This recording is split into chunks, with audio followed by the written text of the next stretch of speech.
káàbọ̀ sórí ìkànnì tó bá dé ìgbà ọkọ tẹ́ wò wá ní abẹ́kẹ́ subscribe kẹ́lẹ́ máa jẹ ìgbádùn gbogbo ṣe náà lágbo òṣèré àti ìròyìn káàkiri lórílẹ̀-èdè Nàìjíríà àti gbogbo àgbáyé. Ìsinmi aláyọ̀ ló máa jẹ́ fún wa o.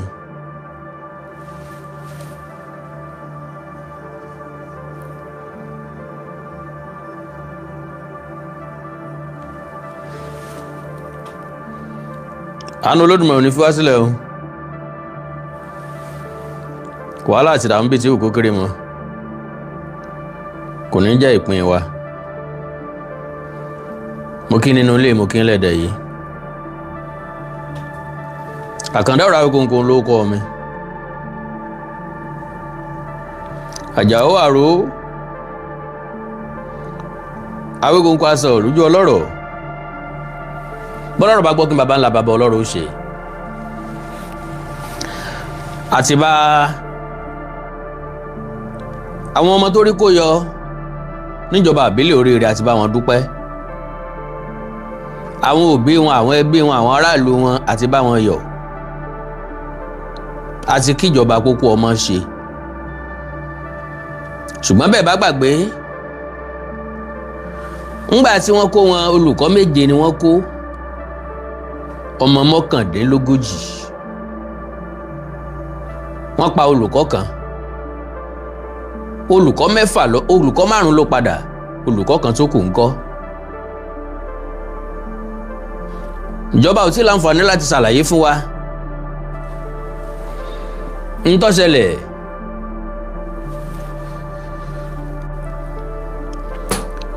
Sí ọ̀gbẹ́ni John Ọlálẹ́yẹ ń tó ṣẹlẹ̀ sí ẹnìyàn kò tí láǹfààní àti sọ fún wa. Bákan náà akọni tó lulẹ̀ lójú ìjà àti láǹfààní láti sọ̀rọ̀ nípa rẹ̀ torí pé bàbá ti yin apó, tá a yin ọrùn, tá a yin ọsán, tá a yin ọfà, tá a sì yin òǹtàfà. Ẹ má jẹ́ àgbàgbé ojú tá a fi sọmọ ẹranko. Bójú ọ̀hún ọ̀bá fọ́ ó ṣeé ṣe kó pa igba ẹranko nígbó dáadáa. Àwọn kan lọ́fẹ̀mí wọn lélẹ̀ láì kí sọmọ Màríà. Àwọn kan ló fira wọn jì. Àwọn kan ló la iná kọjá káwọn ọmọ yìí kí wọ́n tó di tí wọ́n wálé padà. Ọ̀gá ológun kan ó fẹ̀mí ara ẹ̀ rọ́pò láì sọ ọmọ tiẹ̀ ń bẹ̀. Ìyàwó rẹ̀ ò sí ń bẹ̀, ẹbí rẹ̀ ò sí ń bẹ̀.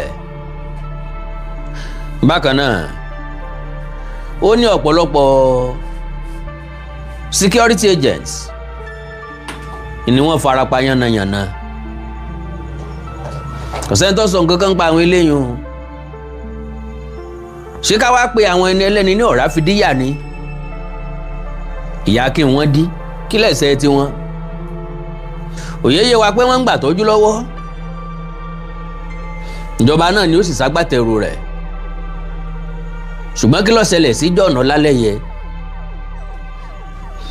Ó yẹ ká ti rí àbọ̀ lórí ẹ̀. So àwọn nǹkan tó gbé mi wá lónìí nìyí. Ọ̀gágun tó lulẹ̀ lójú ìjà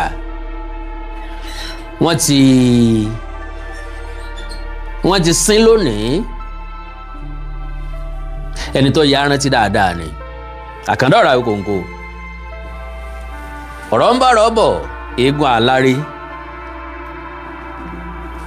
Bákan náà ni ó ní iṣẹ́ pàtàkì láti jẹ́ yàtọ̀ sí àwọn méjèèjì nìkan.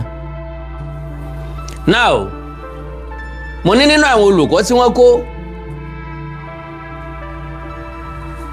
àwọn 7 ni wọ́n gbẹ̀mí lẹ́nu kan,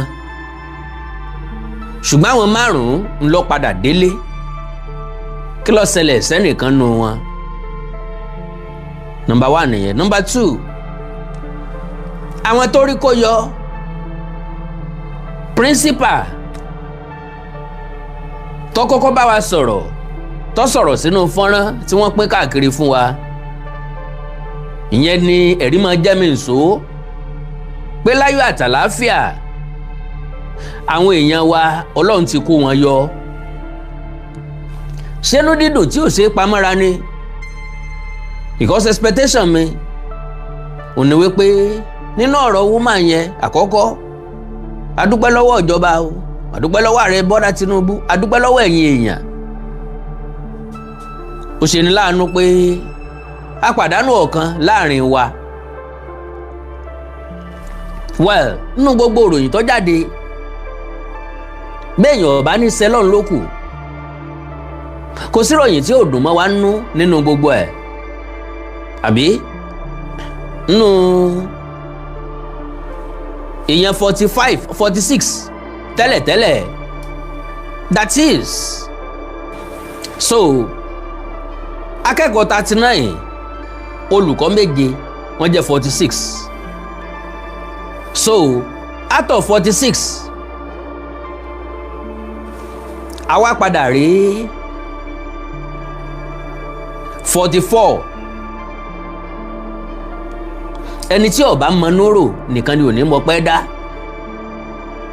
ní onímọ̀ wípé ó yẹ kéèyàn ó kíjọba kéèyàn ó kí àwọn security agents tó fẹ̀mí wọn lakú lọ ṣùgbọ́n bíbélì sọ gbólóhùn kan fún wa ó ní ta ni nínú wa ni yóò ní màálù 100 tí ẹyọ kan wà sọnù ńbẹ̀ tí ó ní lóòótọ́ ni mo wí fún yín yóò fi 99 tó kù sílẹ̀ yóò tọpẹ ẹyọ kan ṣoṣo yẹn lọ. bàbá yọ̀ lórí àwọn ọmọ tó padà délé ká má gbàgbé lórí ẹnìkan tó ṣẹ́kù kí ló ṣẹlẹ̀ sí sọfara kọ́ta ni sáwọn agbésùnmọ̀mí yìí ló ti fi nǹkan ṣe explanation so kí n tí mo wí ó lè bá yín dáadáa from governor speech ńgbà tí gómìnà sọ̀rọ̀ ó ní a rí àwọn ọmọ yẹn pé àti olùkọ́ 5 ṣe bẹ́ẹ̀ gbọ́rọ̀ gọ́fúnà àbí àbẹ́ ẹ̀ gbọ́ ni bóyá ká tún gbọ́ kẹ́ ẹ lè gbọ́ dáadáa.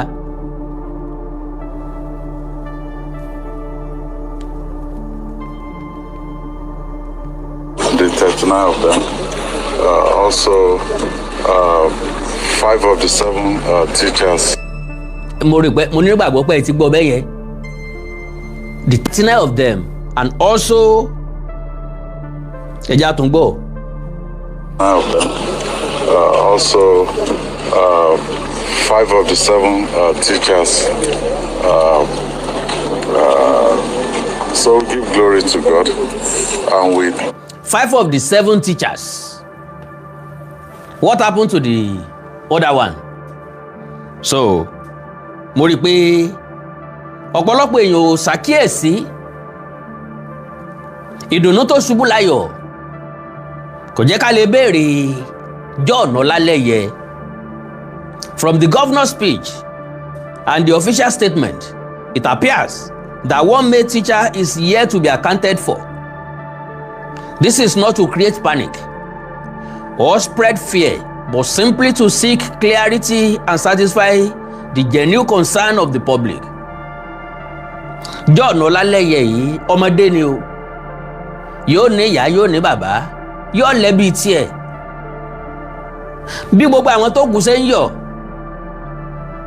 ńlọ́yẹ káwọn ẹbí tiẹ̀ náà kàn máa fò fáyọ̀ kàn máa fò fún dùnnú. That means ayọ̀ yẹn ò kárí. Ìbànújẹ́ sì wà nínú ilé kan. Kì í ṣe nínú ilé kan o. Bàbá tí wọ́n pa, ẹbí ti mọ̀ pé wọ́n ti pa. Ọmọ ìyàwó ẹbí wọ́n ti gba kámú lórí tiẹ̀. Ṣùgbọ́n àgbọ́ròyìn kankan nípa John Ọlálẹ́yẹ. Kí ni yóò ṣẹlẹ̀ sí i? Ọ̀tà kókó di kókó fún wa. Àwọn tí ń bẹ́ẹ̀ bẹ́ẹ̀ ló lè ṣàlàyé. Principal yìí lè tàn mọ́lẹ̀. Àwọn olùkọ́ tó ṣẹ́kù ń bẹ̀, àwọn náà lè tàn mọ́lẹ̀ sí in tó ṣẹlẹ̀ sí John Ọlálẹ́yẹ. We pray that he is safe and that positive news comes soon. Are you sure? kí ló mú kó ń bi táwọn tó kú wà? Ṣé positive news ńlá máa gbọ́ lórí ẹ̀? Ńbo lọ ń sá pamọ́ sí? Ńbo lọ wà kí ló ṣẹlẹ̀ sí? Ó wà very very important. Okay, we pray that he's safe and that positive news comes soon. Once again, congratulations to all of us and heartfelt appreciation to the security agencies, the government, traditional institutions, and everyone who played a role in the successful rescue of our people. May Ogbomoso never witness such a painful experience again. Lórí ọ̀rọ̀ John Ọlálẹ́yẹ nu, ìdùnnú ṣubú láyọ̀ l'Ógbómọ̀ṣọ́. Ká tó play àwọn fídíò ayọ̀ àti ìdùnnú wọn níjọba ìbílẹ̀ Oríire, ká tó gbọ́rọ̀ lẹ́nu àwọn ará Oríire, ẹ já sọ̀rọ̀ nípa sọ́jà tó líìdì wọn lọ ní kògbókògbó ayé ẹ̀. Sọ́jà yìí ọmọ 28 years. Very very sad news indeed. Lieutenant nínú iṣẹ́ ológun. So now Army Lieutenant Felix Ademe Isaac wọ́n ti sin lónìí.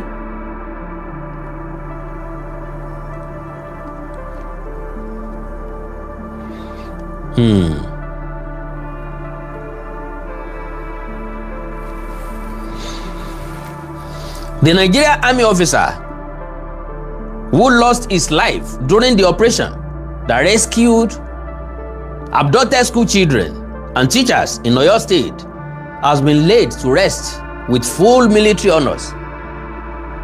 Mi láǹfààní láti máa display picture níbí yìí.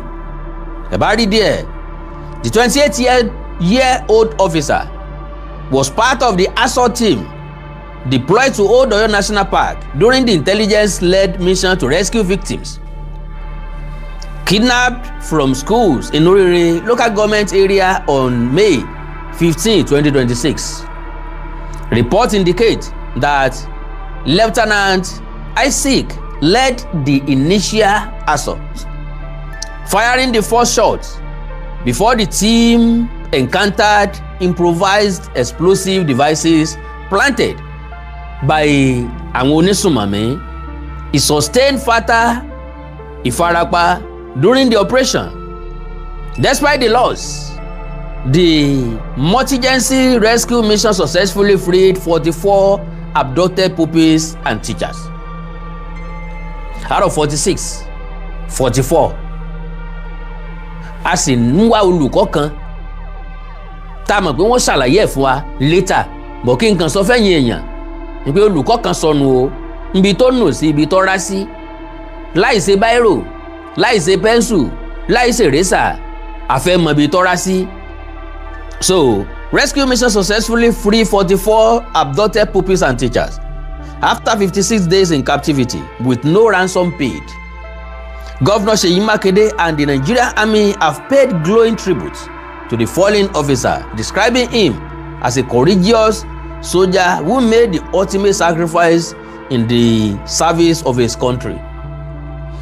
Ààrẹ Bọ́lá Ahmed Tinubu lórí ọ̀rọ̀ teacher, lórí ọ̀rọ̀ military officer yìí, Felix Ademe Isaac, bẹ́ẹ̀ bá wa ọ̀nà rẹ̀, yes, bẹ́ẹ̀ bá wa ọ̀nà rẹ̀, ìbàjẹ́ aládùn mọ́ wa,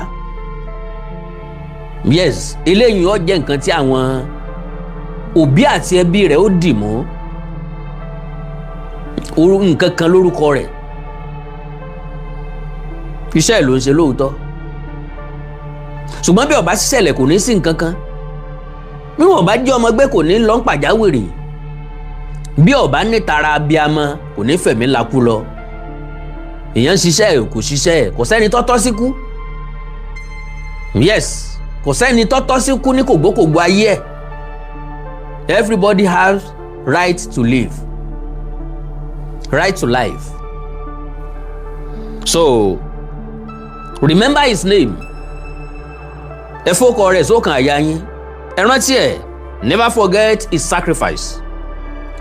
Late Lieutenant Felix Ademe Isaac. He answered the call of duty without hesitation. Bó bá jẹ́ ọmọ iléeṣẹ́ ológun míì ni yóò ti àwọn èèyàn wájú ni. Ẹ wo àsọ̀gá as commander. Ẹ tẹ̀lé wọn lọ. Ẹ wá fún mi lábọ̀ ń bí tàbí kẹ́ ẹ rán èèyàn kan kó wá bá mi. He led the operation himself.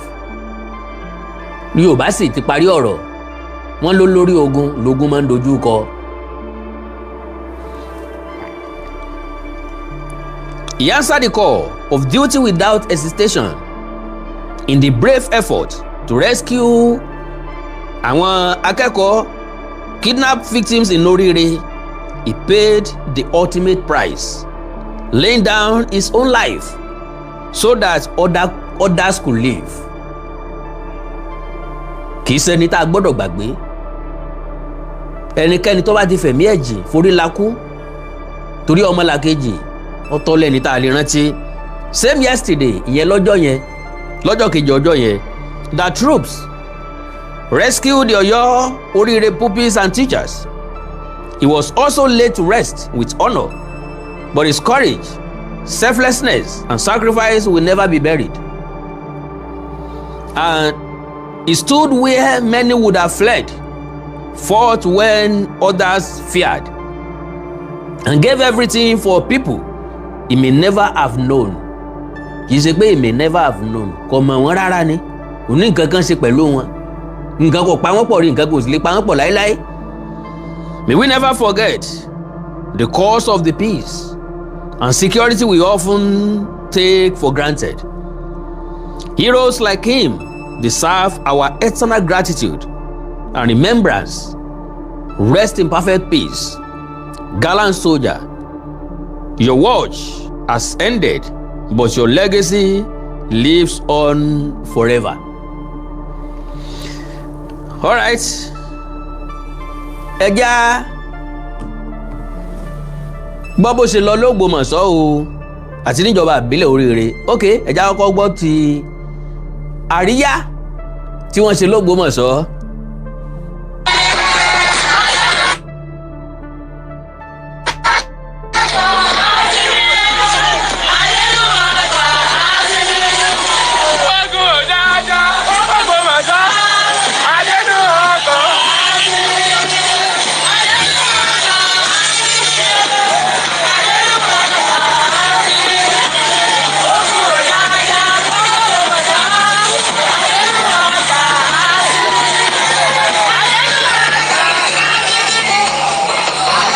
Now, ijó àtayọ̀ ó gbàgbóró Ògbómọ̀ṣọ́ kan wọ́n gba gbogbo títì ni o. So ẹjá gbọ́rọ̀ tó ṣẹlẹ̀, ẹjá gbọ́ nǹkan táwọn ará ìjọba ìbílẹ̀ Oríire sọ. Nínú ìfọ̀rọ̀wérọ̀ yẹn, mo rí pé wọ́n gé ti bí arákùnrin tí mo sọ yẹn, wọ́n gé kú o. Aláàánú ni ẹ ṣé o, Olúwa ẹ ṣé o, Ọlọ́run ẹ ṣé o, ẹ ṣé o, àwọn ìjọba, Ọlọ́run ògùn sí kú sẹ́yìn, Ọlọ́run ò ní padà lẹ́yìn yín o. Inú dídùn ò ṣe pamọ́ra, inú màmá yẹn dùn jù. Iṣẹ́ yín ó lérè o, ẹ ní pàdánù àwọn ọmọ, ẹ ṣé o, ẹ ṣé o, mo rí tẹsímọ́nì mi láyọ̀, ó sì lọ láyọ̀, ó bá bá mi láyọ̀, Olúwa ṣe é, ẹ ṣé o. Wà lára àwọn ọmọ tí wọ́n rescue báyìí. Ọ̀kan lára àwọn ọmọ wa náà ní ọmọ wa náà gbogbo wọn ṣùgbọ́n. Ẹ̀rẹ́gbọ́n ti gbé nǹkan kúrò ń bẹ̀, ọ̀kan lára àwọn ọmọ wa táàrí angele yun kó ń bẹ̀. Gẹ́gẹ́ bí ọmọ ìlú sẹ́mọ̀ tá a sì jẹ́ bàbá fún wọn so ọmọ wa náà ní gbogbo wọn. Báwo ló ṣe rí nígbà tí ẹ gbọ́ ìròyìn pé wọ́n ti gbé wọn? Nígbà tá a gbọ́ ròyìn yìí inú wa bàjẹ́ púpọ̀. Èmi ò tiẹ̀ sí nílé níjọ́ yẹn so mo ní láti mo lọ s'Ógbómọ̀ṣọ́ fún ìpàdé kan ṣùgbọ́n èmi tẹ́lẹ̀ tí mò ń lọ lọ́jọ́ àná mo gba ìpè wípé wọ́n ti jí àwọn ọmọ gbé lọ so mo ní láti padà lẹ́sẹ̀kẹsẹ̀ bí mo ṣe débì àbẹ̀rẹ̀ ẹnì kankan gbogbo òun ti dá gbogbo àwọn ọmọ ti wọ gbọ́dọ̀ ọ̀pọ̀lọpọ̀ àwọn ọmọ láyé ẹ̀sẹ̀ ń sáré káàkiri àwọn ìlú ìletò tó wà lẹ́yìn sọ̀rọ̀ǹdẹ̀sì wa ó tó di pé àríwá àwọn ọmọ yẹn láti inú igbó. nígbà tí ẹ wá gbọ́ ròyìn pé wọ́n dé báwo ló ṣe rí inú yín. nígbà tá a gbọ́ pé wọ́n dé lọ́jọ́ tànà tí í ṣe ọjọ́ 10 oṣù keje inú wa dùn gan-an aláyọ̀ gidi gangan torí pé gbogbo àwọn nǹkan tí à ń fi ìbẹ̀rù bójú ṣe tẹ́lẹ̀tẹ́lẹ̀ láìnú àná yẹn inú wa dùn ibùdó orun tá a sùn mọ́júmọ́ ọjọ́ òní tí í ṣe ọjọ́ 11 oṣù keje inú wa dùn gan aláyọ̀ orun wa lọ déédéé àlàáfíà sì bá ìlú gan. àrí bẹ́ẹ̀ ń dáná báyìí wọ́n ní tẹ́lẹ̀ pé ẹ lè dáná báyìí. a lè dáná báyìí o tẹ́lẹ̀ o àti jókòó ń ta ẹrú máa ń jẹ́ kíní fún wa ẹ̀rú máa ń bà wá ìbẹ̀rù bójú la fi fún gbogbo tá à ń ṣe. ẹ pẹ̀lẹ́ oríire báyìí la máa rí àní rí láburú mọ́ o. ẹ pẹ̀lẹ́ sá kí ló orúkọ yín lẹ́ẹ̀kan sí. Akande ẹ̀mí ní prophet Akande Moses Ayọ̀bámi ìjọ the sacred kirigun and seraphim. nígbà wọn dé báyìí wọn dá fún yìí wọn dá gbogbo ẹrú gbogbo ṣe wá iṣẹ́ bàjẹ́ gbogbo ẹ bá gbogbo ṣe wá bàjẹ́ yẹn kò dùn wá rárá ọmọ wa ló dùn wá Ọlọ́run ní ṣe Ọlọ́run fún bàbá wa ní iṣẹ́ ṣe ó ṣiṣẹ́ lórí wa adúpẹ́ lọ́dọ̀ Ọlọ́run. ta ló ti ṣe àwọn náà. Ọlọ́run ló ṣe gàgà bá a ní. ló ti jẹ́ yìí àwọn adúgbò lọ́dọ̀ Ọlọ́run máa bàbá wa lọ́wọ́ iṣẹ́ àwọn òní bàjẹ́ o ètò ń bọ̀ àbótú ṣe ẹni tó bá ní kò ní ṣe ẹ̀yìn ẹ̀ bá ṣe ẹ̀kọ́ wọn lẹ̀ kẹ́ ẹ̀kọ́ yàn lẹ̀ ẹ̀kọ́ wọn ti kú lẹ̀ ẹ̀kọ́ ti bẹ̀rẹ̀ ẹ̀ bá kọ́ ọmọ yàwó ọmọ bàbá ló sọ lé ó sọ kéde lulẹ̀ ọmọ yàwó tàbí ọ̀sẹ̀. àwọn olùkọ́ wọn adúpẹ́ bó tiẹ̀ jẹ́ pé àìsí. ọba níbẹ̀ ni o kábíyèsí lélẹ̀ o. gbọ́n kankan ní àti ọ̀dọ̀ àwọn ọmọ tí wọ́n dé àti àwọn olùkọ́ wọn ṣùgbọ́n ohun tá à ń gbọ́ pẹ̀lú láti ọ̀dọ̀ ìjọba wọ́n ń fún wa ní èrò ìdùnnú pé kò sí ìyọnu pẹ̀lú wọn wọ́n wà níbi tí wọ́n ti ń gbàtọ́jú pé láìpẹ́ yìí àwọn dìlífà wọn lé wa lọ́wọ́. kábíyèsí àwọn tí wọ́n kó ọmọ wọn tí adẹ̀dúpẹ́ pé wọ́n ti gba ọmọ wọn lọ́wọ́ wọn báwo ni mo fẹ́ béèrè pé báwo ni wọ́n ṣe ń feel báyìí at this moment. nígbà tí ó di pé òǹkàlùkù gbọ́ báyìí so òǹkàlùkù jubilate káàkiri ni everywhere tinú oníkàlùkù ń dùn gan-an so kò sí ẹnìkan ta ní nígbà tí kò ẹ ṣẹlẹ̀ tó ń banú jẹ́ tẹ́lẹ̀ tó wá di kọ́ wá sọ pé à ń tí òun wá o ò ní o kí ló tó kù ká máa jó ká máa yọ̀ ni tinú oníkàlùkù ń dùn káàkiri ni. gẹ́gẹ́ bí olórí ìlú àti adarí ìlú báyìí kí ni àwọn nǹkan tí ẹ fẹ́ látọ̀dọ̀ ìjọba láti rí wípé irú ìṣẹ̀lẹ̀ burúkú báyìí yóò ṣẹlẹ̀ mọ́ ní agbègbè yín àti àwọn ìlú tó wà ní agbègbè yín. ẹ ṣeun mo rò pé ọ̀rọ̀ yìí àṣẹ̀ṣẹ̀ máa yé sọ ní ìdáwọ̀sẹ̀ dé tí nígbà tí nǹkan ìṣẹ̀lẹ̀ tí àwọn Gbàjàbíàmílà tí pírẹ́sidẹ́ǹtì wa rán wọn wá sí bíbáyìí àti bẹ̀ wọ́n ta sunkún sí wọn lọ́rùn lórí ìrìn àjò yìí wọ́n sì àṣọ wa pé pẹ̀lú ògo Ọlọ́run láàyè làwọn òkú ọmọ yìí fún wa pé nǹkan kò ní ṣe wọn a sì dúpẹ́ lọ́dọ̀ Ọlọ́run pé ìlérí wọn tí wọ́n ṣe nígbà náà Ọlọ́run mú wọlé àṣẹ wọ́n ti kó àwọn ọmọ jáde pẹ̀lú ìrọ̀rùn àwa ń rọ federal government nísìnyí torí pé mo sọ níjọ́ náà lọ́hùn wípé bí ó ṣe rí yìí bẹ́ẹ̀ ṣe ṣèlérí fún wa pé ẹ pọn ọmọ ìjáde fún wa tá a bá kó wọn jáde ètò ààbò a ní ètò ààbò ní bíbáyìí nítorí pé police station jìnnà sí bíbáyìí Ìkòyí ní headquarter police station wà kan tó débí lẹ́yìn 2 hours ni so bí nǹkan kan bá ṣẹlẹ̀ nǹkan ó ti bàjẹ́ kó tó di gbọ́n wọn lè débí báyìí à ń béèrè army barrack àbáwọn sọ níjọ́ náà a ní pé ẹ̀yìn ìgbà yẹn police post a ní kí wọ́n jẹ́ kó wà ní àrọ́wọ́tó wa níbí à ń rawọ́ ẹ̀bẹ̀ sí federal government kí wọ́n ṣàánú wa lórí ẹ̀ kí wọ́n jẹ́ kí police barrack kó wà ní bíbá yìí o. now n tí ó yẹ kí olórí ìlú gidi ó béèrè nu ọ̀dọ̀ wọn ti súnmọ́ gbójú n tí wọ́n sì béèrè lọ́wọ́ ìjọba ò tí ì pọ̀ lápọ̀jù army barrack police post pé bí nǹkan bá ṣẹlẹ̀ lọ́dọ̀ àwọn ibi tó súnmọ́ àwọn jù Ìkòyí ni tọ́lọ́pàá wà kí wọ́n sì tó dọ́dọ̀ àwọn yóò tó wákàtí 2 so lágbègbè wọn báyìí wọ́n nídìí police post. Bí army barrack bá lè wà ń bẹ̀, bí police barrack bá lè wà ń bẹ̀, in tí yóò jẹ́ ìbẹ̀rù fún àwọn onísùnmọ̀mí àkọ́kọ́ nìyẹn. Ẹlẹ́ẹ̀kejì ó ní pé igbó tá a pè ní Igbó Ọba yìí, tá a pè ní Old Oyo National Park yìí, èmi rò pé this is high time fún federal government láti rí nǹkan kan mọ́ bẹ̀, láti gbé nǹkan kan bẹ̀. Ńgbà tí abánikádìsá ejò ọjọ́ wo la tó fẹ́ pantí ń bẹ nú ẹ̀, igbó tó ti wà ń bẹ̀ bóyá látàyé àwọn Awólọ́wọ̀ àbí before ayé àwọn Awólọ́wọ̀ tó sì wà ń bẹ̀ dì sí i tá a ṣe nǹkan kan bẹ̀ kò make sense. Yeah, kò make sense. Ẹ jẹ́ kí federal government ó gbìyànjú láti ṣe nǹkan bẹ̀. Gbogbo àwọn ibi tó bá jẹ́ Igbó Ọba eléyìí tí ìjọba ò bá tí ì lò ẹ fáwọn èèyàn ká láti dáko. Bọ́jà àlùbọ́sà wọn ó gbìn bẹ̀, bọ́jà ànàmọ́ wọn ó gbìn bẹ̀, bọ́jà ẹ̀fọ́ lásán wọn ó gbìn bẹ̀. Yóò ṣàǹfààní fòlù, yóò pa owó sápò àwọn tí wọ́n bá ń lò ó. So àánú Olódùmarè ò ní fẹ́ nìkan kan wá sílẹ̀ o, ìjàmbá ò ní ṣe wá o. Where is John Ọlálẹ́yẹ? John Ọlálẹ́yẹ. Bákan náà a kí àwọn ẹbí Lieutenant Felix pé wọ́n kó ara fẹ́ra o. Ọlọ́run nínú àánú ẹ̀ yóò wà pẹ̀lú wọn o. Lieutenant Felix Ademe Isaac, God bless you all. Àkàndá ọ̀rọ̀ Awíkonko kò jù bá ń lọ. Wọ́n tó ní ẹ̀járe sùn ká máa múra sí ọ̀la ńlá ṣe Èdùmàrè ká jí sáyọ̀ àníjí sí ìbànújẹ́. Iṣẹ́ yín ò lérè lágbára Ọlọ́run. Jíjí tá a bá jí lọ́la pọ́npọ́n làrọ̀ ọwọ́ mọ̀ ta. I love you all. Ẹ like ẹ follow page mi lórí Facebook Awíkonko television.